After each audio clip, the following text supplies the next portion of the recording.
watching SDSU Live, a live stream video production of San Diego State University. I'm your host, Lorena Nava-Ruggiero, and today we're speaking with Symphony Orchestra conductor, Mr. Matthew Rowe, as well as a junior student here in music performance and harp player, Miss Sarah Davis. Thank you both for joining me today. Hello. Hello. So, Matthew, you started just earlier this semester. What has it been like to, kind of jump in with both feet into this program and get the ball rolling on it? Well, it's been pretty busy. I think that would be the sum it up quite well. I arrived here from Europe in January and plunged it straight into a kind of mid-year program. And I've never worked on a university campus before, so it's been a huge, huge learning curve. And what about for you, Sarah, as a performer and as a student, what's it been like to have Matthew kind of come in mid-year? Has that been a drastic change? It's been a drastic change, but a really good one, because he's completely changing the program and he expects us to act like professionals, which is essentially what we should be doing because we're training to be professionals. And I should be able to be one in a year when I graduate. Very cool. So we have the big performance tomorrow, the first that you'll be leading the orchestra in, and what is it like to kind of conduct, especially in a setting like this, because you mentioned you were on tour for a little while before you came here, so what's it like to work with students? How is it different than working with, say, professionals, or has it now become the same from what Sarah's told us? Well, it's not the same in that my job here is to train the students in what orchestral playing is like, and it's a discipline in itself to show them the things that they have to do, the responsibilities they have to play in a large instrumental ensemble. And when you're dealing with professionals, then they tend to know a lot of that because they do it day in, day out, 365 days a year. So there's a lot of training to do, and part of the reason for coming here was because I wanted to try and be able to make a difference, and it seems that that's beginning to happen. Well, congratulations. You mentioned kind of helping these students learn the profession, or the discipline, if you will, of orchestra. What do you like the most about kind of mentoring and leading them down this path? Their enthusiasm. And that's fantastic, that they really want to learn and they want to work very hard. And that's been very exciting and very kind of inspiring for me. Very cool, yeah, and I know we talked a bit about your enthusiasm, Sarah, in terms of balancing the life of being basically a performer as well as a student, and how has that gone for you so far? And I know that you only really started learning the harp about 5 years ago, which, from what I understand from Matthew, is quite astonishing. It's definitely very hard because you're in a university, you have to go to all your regular GE classes and do the homework and the finals, and then you have this whole other world outside of even your music theory and history classes, where you have to perform and practice 4 or 5 hours a day, because if you don't, you're never going to make it.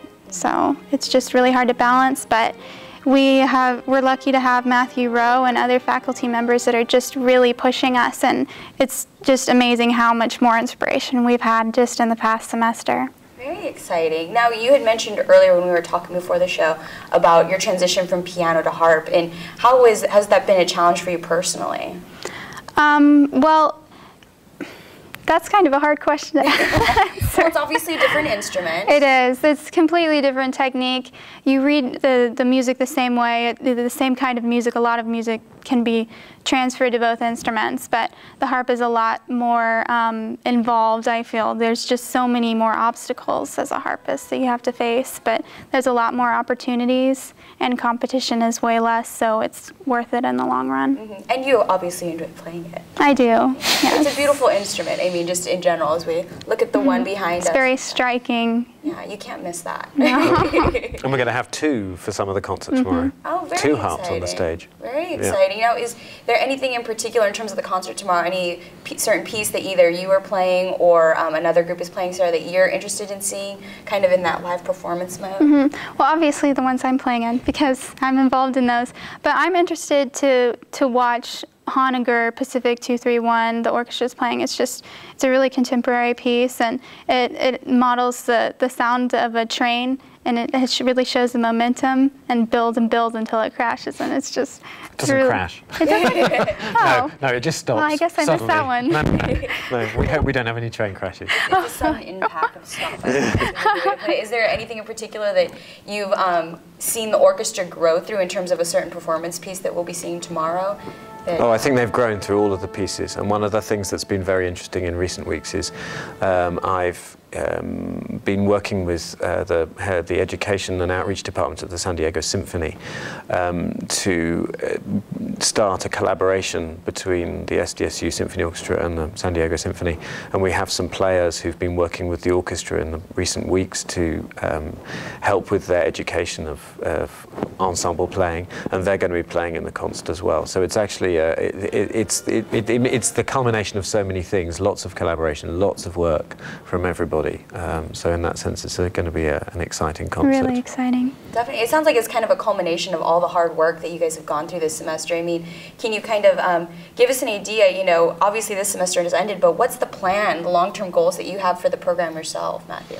Well, the plan in the long term is to build it in such a way that the orchestra becomes a major ambassador for the university as a whole. So it's something which is recognised far beyond the environ of San Diego State, and that it's something that high school students in California know about and hear about and want to come and be a part of the program here. So in that sense, really just grow it into something really strong and well known. Definitely, and I know recruiting students, because California, not again to make the exact parallel, but in terms of athletics and arts, we have a very strong programs throughout the state. So I know that kind of recruiting from our own, growing our own, if you will, is a good thing. Is there other outreach programs that you're doing besides the Symphony Orchestra with either other professionals or with students in high school, perhaps? Well, I've started making contacts with some of the high schools. I've not had so much time during this first semester, but yes, to begin making connections with high schools. We're also making connections with the Mostly Mozart Festival, looking at possible summer camps, things like that. There are many avenues we're looking at. We're also looking at working with the Musical Theatre, School of Musical Theatre, to develop more connections there. Just building lots of exciting collaborations, which will be opportunities for the students to get involved in different kinds of activities. Mm-hmm. Now, I know you're new to the San Diego community. Has it been interesting to kind of see the culture and the arts community that we have here in San Diego? Because from what I understand, it's very much kind of like a big family in terms of all the arts people. They really want to bring up young talent like Sarah. Yes, there seems to have been, from the people I've met, a very strong eagerness to do that, and I want to plug into that so that the students benefit. Earlier in the semester we did some schools concerts with an organisation called Young Audiences of San Diego, and one Friday we had 600, how old were they? 8-year-olds? Yeah, something like that. Very young. Getting them young. In to do a kind of concert where we introduced the orchestra and they came up on stage and sat amongst the instruments, and we did lots of fun things like that. And they just loved it, and it was great. really inspiring for us too, because it makes us realize how important it is for music outreach. Yeah. Yeah, so I see this orchestra as kind of operating in two ways, working with the professionals in San Diego and us learning from them, but also we can help to bring music into schools, because it's one of the things that's being cut all over the world, and I believe so strongly that we can make a difference in that way. Well, you know, in terms of your experience in the orchestra this semester, have you had any great moments, Sarah, in terms of things that have been different, like the student concert and seeing those children, or working with a professional? Well, my main overall thing that I like what Matthew does is he really encourages us to listen to each other, and it's just kind of making us reevaluate the role of an orchestra, because oftentimes you go in and you just kind of go through the movie play and you watch the conductor, but it's really, we're playing for each other too, so we're a whole unit, and it's just really opened my eyes. Yeah, is there, what are your long-term goals? I mean, being a harpist, you mentioned earlier that there's a lot of room for you to kind of grow into that. And, get great positions and Right. get gigs and all that Right. kind of thing. Is there the ultimate dream for you in terms of being a harpist? Well, my next step is I'm going to be applying to grad schools next year. So I'm trying to look at places abroad because I want to study with different kinds of people from around the world. And so I'm looking at Paris and different places in Europe. And then after that, just audition for orchestras, which is extremely competitive. It's like making it onto a professional sports team. And teach privately, do something along the lines of what you do. Stick with it, Yeah. be like Mr. Rowe when you grow up. Right. But no, that is exciting though to go to Europe, especially for an instrument like harp where, you know, there's a whole... There aren't a lot of us, so you really have to find the communities where they started. So that's where you're going then. Very exciting, off into the world, as it were. But, you know, as far as other things in terms of the program itself, I know obviously it's a tough economic climate, but you know, going out there needs to be support to grow this program, and I know that's a big part of, you know, what all of us here at the university do in terms of being ambassadors in the community. Are you doing that yet? I know, again, you've only been here a semester, maybe I'm expecting too much. Well, I set my sights quite high. My view is that there's no such thing as can't, and yes, it's difficult economic times. There's not so much money around, but you know, if you're smart about things, you can make things happen. But we do need support. There's no doubt about that, and I hope that as people hear more and more about the orchestra, that support will come, and we can then develop more scholarships for more students and get the really talented ones to come along and grow the program, and it becomes a cycle which goes up rather than a cycle that goes down. Definitely. Now, in terms of growing the orchestra, is it simply growing the talent, or is it actually growing the size? I mean, it's both. I mean, one of the things that I'm keen to do immediately is that I simply don't believe that there aren't on a campus of some 40,000 people, a great number of people who play instruments and that don't have the opportunity to do so, and we want them in the orchestra. It's not an orchestra just simply for the School of Music and Dance, it's an orchestra for the university, and we want those people to come and be a part of the orchestra, so we have a big ensemble, and the music school leads that, but that's the first place, and then out beyond that into the community. I want it to be a big orchestra. How many people are currently in the orchestra right now? I think it's around 60. 60-ish, 60-ish. 60-ish, and then when you... We could double that. You could double that? Oh, yeah, okay. yeah. 'Cause I know they're big groups. yeah, but I mean, we have a string number of about maybe 25. Smaller than a chamber orchestra, really. Yes, I mean, we could have 60 strings, 60 or 70 strings. Oh, wow. So there's a lot of room for growth, which is exciting, Absolutely. though, to come into a program and be able to grow it into your own. I mean, you've mentioned the enthusiasm of people you've been working with. It seems like you have a lot of enthusiasm yourself. Why come to a university when you've been, you know, leading orchestras around the world and having this very globe-trotting experience? You know, why I know, come to we're so SDSU? lucky to have him. Why do it? Well, lots of reasons, personal and professional. I have young children. I was spending very much of my life away from home. I want to spend more time with my family.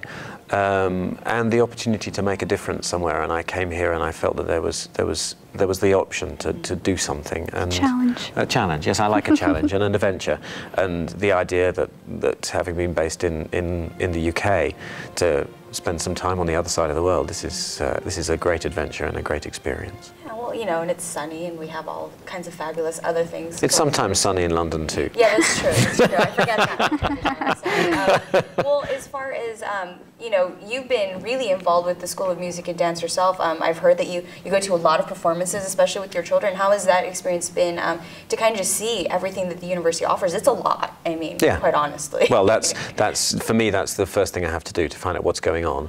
And as a passionate, enthusiastic musician, I want to hear music. And one of the things that struck me very strongly is that there isn't a good culture here of of us all going to each other's concerts, and we have to do it because that's the first thing to build up a culture of hearing what everyone else is doing and supporting each other.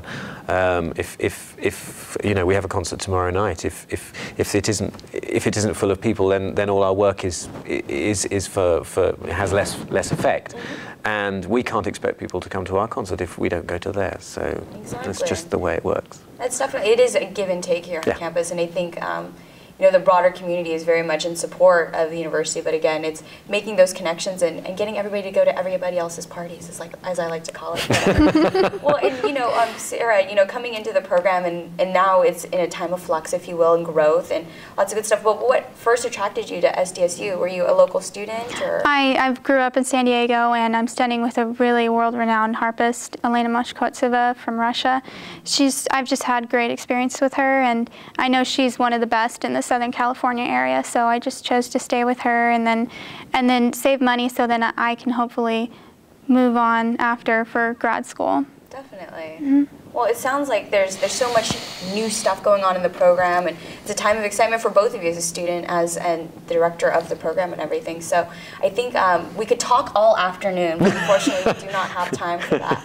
But thank you again, Sarah and Matthew, very much for joining me. I do appreciate your time today. It's a pleasure to talk to you. Great. Well, again, the Symphony Orchestra will be playing tomorrow night in Smith Recital Hall at 7 p.m. That's right. So I hope that you can make it. Lots of great musicians, and it's only going to get bigger and better as time goes on, folks. So again, this is SDSU Live, a live stream video production of San Diego State University, and I'm Lorena Nava-Ruggiero, your host. Thanks for clicking in, and we hope we see you again soon.